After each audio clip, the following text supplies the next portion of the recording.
کوئی بتا سکتا ہے کہ گزشتہ ہم نے جو نیو ٹیسٹامنٹ سروے ہے اس میں کیا پڑھا تھا؟ ہاں جی مائک دے دیں پلیز. آن لائن جو ہمیں جوائن کیے ہوئے ہیں آپ بھی ہماری رہنمائی کر سکتے ہیں، مدد کر سکتے ہیں، اور اسی طور سے میں انکریج کروں گا کہ اگر آپ کامنٹس کے ذریعے سے بھی ہماری رہنمائی کریں تو. جی مسیح میں آپ سب کو سلام. سر ہم نے مقدس یوحنا کی انجیل کے بارے میں پڑھا تھا، اور اس میں آپ نے بتایا تھا کہ یہ جو ہے یہ بیسیکلی اس میں ٹرینٹی کو اور یسوع مسیح کی الوہیت کو جو خدا کی سلوک کو پیش کیا گیا بہت زیادہ اچھے طریقے سے ایکسپلین کیا گیا ہے. Praise اور God. جو 3 سیناپٹک گاسپلز ہیں نا اس میں زیادہ بایوگرافی پہ زور دیا گیا ہے، جبکہ اس پہ تھیوگرافی پہ Very الوہیت پر good. زیادہ زور دیا گیا ہے. Yes. اس کے علاوہ سر اس کے جو مصنف ہیں وہ مقدس یوحنا ہے، لیکن ان کا ذکر اس میں نہیں آیا اس انجیل میں، لیکن جو باقی 3 ہیں ان میں 20 دفعہ ان کا ذکر آیا ہے ان کے نام کا. Very good. اور اس کے علاوہ یہ ساری دنیا کے لیے لکھی گئی، کسی ایک کے لیے نہیں، یہ ساری دنیا کے لوگوں کے لیے یہ انجیل لکھی گئی نجات کے کام کے لیے. اس میں سر 7 بڑے معجزے ہم نے ذکر تھا. یہ معجزے ظاہر کرتے ہیں کہ یسوع مسیح کے لیے ڈسٹنس میٹر نہیں کرتا. جب وہ افسر کے بیٹے کو شفا دیتے ہیں، پھر جب وہ بھوکوں کو 5000 لوگوں کو جو آلموسٹ 15000 تھے بچوں کو اور مردوں کو ملا کے تو ان کو کھانا کھلاتے ہیں تو وہ رازق ہیں. پھر جب وہ لازر کو زندہ کرتے ہیں تو ان کو جو کام خدا کرتا ہے، یا جنم کے اندھے کو شفا دیتے ہیں وہ کام انہوں نے کیے ہیں. پھر اس میں یسوع مسیح کے 7 بڑے دعوے ہیں اور باقی چھوٹے ہیں. 7 بڑے دعووں میں سر یہی کہ میں دروازہ ہوں اور نور ہوں، زندگی کا پانی، زندگی کی روٹی اور قیامت اور زندگی.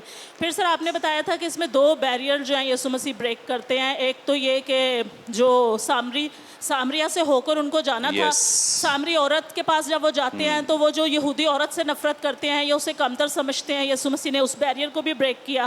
دوسرا جو سامریا غیر قوموں میں انہوں نے منادی کی تو انہوں نے اس بیریئر کو بھی بریک، مذہبی جو بیریئر تھا اس کو بھی بریک کیا. Very good. تو زبانی بتا دی ہے ساری کلاس ہی. اور کچھ رہ گیا ہو تو باقی بھی لوگوں کے پاس موقع ہے. ویری گڈ، شاباش. ہاں جی کہ سارا ہی ہو گیا؟ سارا ویری گڈ ویری گڈ. پریز گاڈ. اوکے، آج ہم رسولوں کے اعمال کا آغاز کریں گے. اور چونکہ میں بارہا بتاتا ہوں کہ یہ سروے ہے اور سروے میں ہم سرسری جائزہ ہی لے رہے ہیں، کوئی مطلب تفسیر تو نہیں کرا رہے، تو اس لیے ہم آگے بڑھیں گے اور آج رسولوں کے اعمال کی کتاب کا آغاز کریں گے. کوئی بتا سکتا ہے کہ رسولوں کے اعمال کی کتاب کا نام رسولوں کے اعمال کیوں رکھا گیا ہے؟ کوئی بھی آپ میں سے، آن لائن بھی جتنے خداوند کے پیارے جوائن کیے ہوئے ہیں آپ بھی رہنمائی کر سکتے ہیں. جی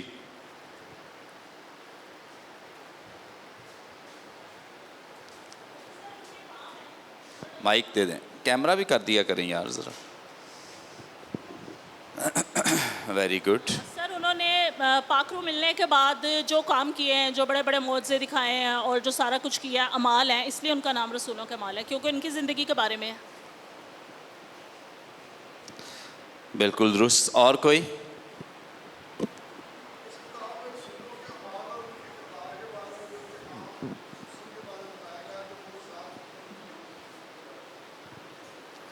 اوکے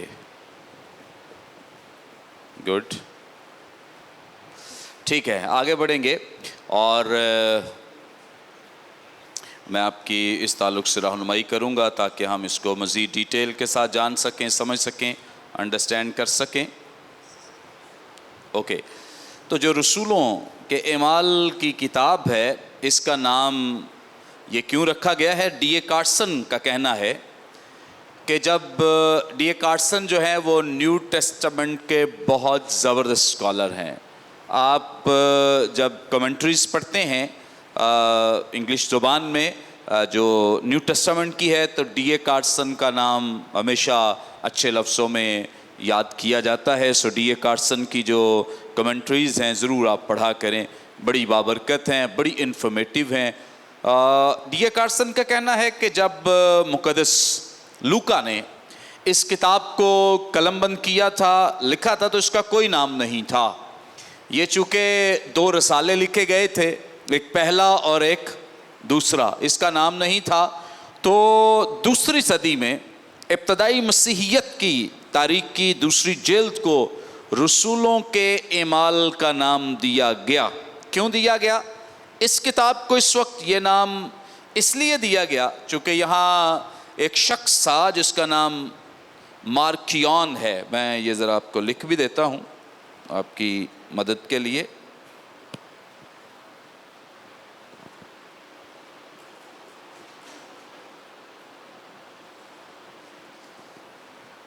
یہ مارکیون ایک شخص کا نام ہے۔ تو اس نے یہ تعلیم دینا شروع کی تھی کہ خداوند یسوع مسیح نے ایک نئے مذہب کی تعلیم دی، اور صرف مقدس پولس رسول نے اس کی مکمل فرمانبرداری کی ہے۔ سو سمجھتے ہیں کہ یہ جو کتاب ہے جو اب رسولوں کے نام سے جانی جاتی ہے، ان کا ماننا یہ تھا کہ یہ کتاب اس لیے لکھی گئی ہے تاکہ جو مقدس پولس کی خدمت ہے اس کو واضح کیا جائے، مقدس پولس کی جو اوبیڈینس ہے اس کو، اس کی پریچنگ کو، اس کی ٹیچنگ کو، میریکلز کو، معجزات کو جو اس کے وسیلے سے ہوئے، ان کو اجاگر کرنے کے لیے لکھی گئی۔ سو اس طرح سے جو ابتدائی کلیسیا ہے، ہمارے جو بزرگ ہیں، انہوں نے اس بات کو ڈیسائیڈ کیا کہ ایسا نہیں ہے، یہ تو تذکرہ نویں باب کے بعد شروع ہوتا ہے، اس سے پہلے تو اس کا تذکرہ ہی نہیں ہے، ذکر ہی نہیں ہے۔ سو کتاب کا آدھا حصہ جو ہے وہ اس کے بارے میں بیان نہیں کرتا ہے۔ سو اس اعتبار سے مانا گیا کہ یہ کسی ایک رسول کی خدمت نہیں بلکہ یہ تمام رسولوں کی خدمت ہے۔ سو اس لیے اسے رسولوں کے اعمال جو ہے وہ یا ایکٹس، کام جو ہے وہ نام دیا گیا یا ڈیسائیڈ کیا گیا۔ اوکے، بعض علماء آج بھی اس پہ بحث کرتے ہیں، اور یہ بحث بہت پرانی ہے، آج بھی چل رہی ہے۔ بہت سارے لوگ کہتے ہیں کہ یہ رسولوں کے اعمال کی کتاب نہیں بلکہ روح القدس کے اعمال کی کتاب ہے، کیونکہ دراصل رسولوں کے پیچھے جو قوت ہے، وہ طاقت ہے، وہ کون ہے؟ وہ روح القدس ہے۔ اس لیے مانا جاتا ہے کہ یہ روح القدس کے اعمال کی کتاب ہے۔ اب ایک اور بڑا اہم سوال ہے کہ اعمال کی کتاب کیوں اتنی اہم اور ضروری ہے؟ سو میں نے چند ایک پوائنٹس لکھے ہیں، اس میں آپ اور بھی اضافہ کر سکتے ہیں جتنے آپ خداوند کے پیارے اس وقت یہاں موجود ہیں یا آن لائن ہمارے ساتھ ہیں۔ جب آپ اس کو پڑھتے ہیں، کتنے لوگوں نے اعمال کی کتاب ان دنوں میں پڑھی ہے؟ ویسے تو آپ نے پڑھی ہوگی، اوبویسلی سب نے شروع کی ہوئی ہے، ویری گڈ۔ تو میرا خیال ہے کوئی بہت زیادہ ٹائم نہیں لگتا، اگر آپ 2 دن میں بھی پڑھ سکتے ہیں، اور اگر تھوڑا ٹائم ہو تو ایک سٹنگ میں بھی پڑھ سکتے ہیں۔ بارش ہو رہی ہو، باہر جانا مشکل ہو تو آپ ایک دن میں بھی بیٹھے پڑھ سکتے ہیں۔ میں نے ایسے ہی ایک دن میرے لیے مشکل تھا کہیں جانا، تو بیٹھے بیٹھے مثال کی پوری کتاب پڑھ دی۔ مثال کی کتاب سے ویسے ہی مجھے بڑا لگاؤ ہے، تو بیٹھے بیٹھے ویسے ہی پڑھ دی، اور میرا خیال ہے اگر وہ پڑھی جا سکتی ہے تو اعمال کی کتاب بھی پڑھی جا سکتی۔ یہ پڑھنی زیادہ ایزی، آسان ہے، کیونکہ اس میں سٹوریز ہیں، واقعات ہیں، دلچسپ کتاب ہے۔ سو بڑا اچھا ہے کہ اگر آپ ساتھ پڑھیں گے تو آپ کو، اگر آپ نے ساری پڑھی ہوتی تو زیادہ آج کی کلاس آپ انجوائے کرتے۔ بہرحال چونکہ پہلے بھی پڑھی ہوئی ہے، اندازہ تو ہے آپ کو، ضرور یہ ساری چیزیں جو ہیں یہ سمجھ آ جائیں گی۔ سو نمبر 1، یہ اناجیل کا پھل ہے۔ یہ اناجیل کا کیا ہے؟ پھل ہے۔ مقدس یوحنا رسول کی معرفت لکھا گیا انجیلی بیان۔ یار یہ بائبل ذرا دے دو وجاہت۔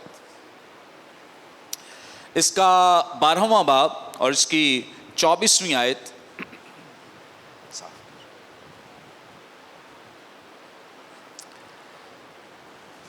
کوئی بھی پڑھنے میں رہنمائی کر دے۔ 12واں باب اور اس کی 24ویں آیت، مقدس یوحنا رسول کی معرفت لکھی گئی انجیل۔ Thank you.